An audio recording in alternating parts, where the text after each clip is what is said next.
Bonjour. Salut. Alors, qui es-tu? Moi je m'appelle Raphaël, j'ai 30 ans, je suis kinésithérapeute et enseignant en kiné et puis voilà, j'habite à Paris. Ok, super. Qu'est-ce que ça a été toi ton rôle au sein de la Convention citoyenne? Moi j'ai pas fait partie des 150 citoyens, par contre j'ai contribué sur la plateforme et j'ai été un public attentif de la retransmission en direct. Ok. Et du coup, comment ça s'est passé? C'est quoi cette plateforme à laquelle tu as contribué? Dans la méthode qui a été proposée par l'organisation, il y avait une possibilité de donner aux citoyens pour s'exprimer via une plateforme internet. Et donc il y avait différentes thématiques qui étaient traitées. Et donc je suis allé sur le site et j'ai mis les idées auxquelles moi j'avais réfléchi. J'en ai mis beaucoup, je crois que j'ai dépassé la quinzaine de contributions, je crois. Ok. Donc ça a été des contributions sur plein de thèmes. Le revenu de base, pour moi, c'est essentiel. Décorréler notre système économique de la croissance et du PIB. Une réforme profonde du système médiatique, pour moi, c'est des choses qui sont essentielles. Puis des éléments aussi sur la résilience alimentaire.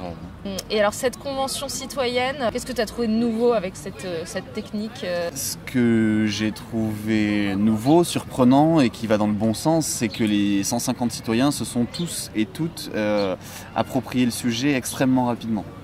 Au début, je me disais peut-être qu'il y aura des réticences, peut-être qu'ils vont se demander, ils vont remettre en cause la parole des experts et les constats scientifiques, mais non, ils ont réussi à très vite passer outre.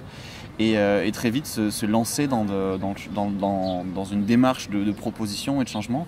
Et ça veut dire pour moi que en fait, quand on fait confiance à des citoyens, quand on leur donne des responsabilités, ils se montrent dignes de cette confiance, ils se montrent responsables et ils sont capables de faire des choses vraiment chouettes. Donc moi j'étais très heureux après de pouvoir donner des idées parce que je pense que c'est difficile de faire partie des 150, difficile de recueillir ça. Et donc moi j'ai senti un peu cette tension de me dire mais comment est-ce que ces idées que j'ai réfléchies depuis des années, comment est-ce que je fais pour porter ces idées? Et c'est vrai que là, la plateforme a été un outil qui était indispensable. Je pense que j'aurais mal vécu le fait de ne pas pouvoir m'exprimer. Après dans la plateforme, voilà, comment faire pour faire ressortir son idée et montrer qu'elle a de la valeur plus que d'autres qui sont rédigées à la va-vite. Ça c'était une autre problématique, mais en tout cas c'est chouette qu'il y ait une plateforme comme ça. Et du coup, tu as vu comment est-ce que ces idées elles avaient été transmises aux 150 citoyens? Oui, via les fiches synthèse. Alors bon, j'étais pas forcément j'aurais eu des choses à dire sur la manière de le présenter, mais en soi c'est bien qu'il y ait eu ce travail-là. Je pense que cette plateforme avait beaucoup de ressources et qu'elle aurait pu avoir plus d'impact sur les citoyens. Comment?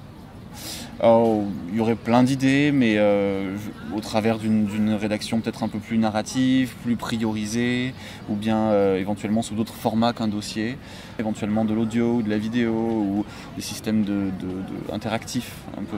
Mais en même temps, les citoyens là doivent gérer plein d'informations qui arrivent, la plateforme c'en est une. Et bon, c'est pas forcément... Et toi, d'ici 6 mois, 1 an, qu'est-ce qui te fera dire que cette convention citoyenne pour le climat a été un succès? Pour moi, ce sera un succès s'il y a le moins de travestissement possible, où il y a le moins de travestissement des mesures en fait, par la voie législative ou les déclinaisons administratives qui en sont faites.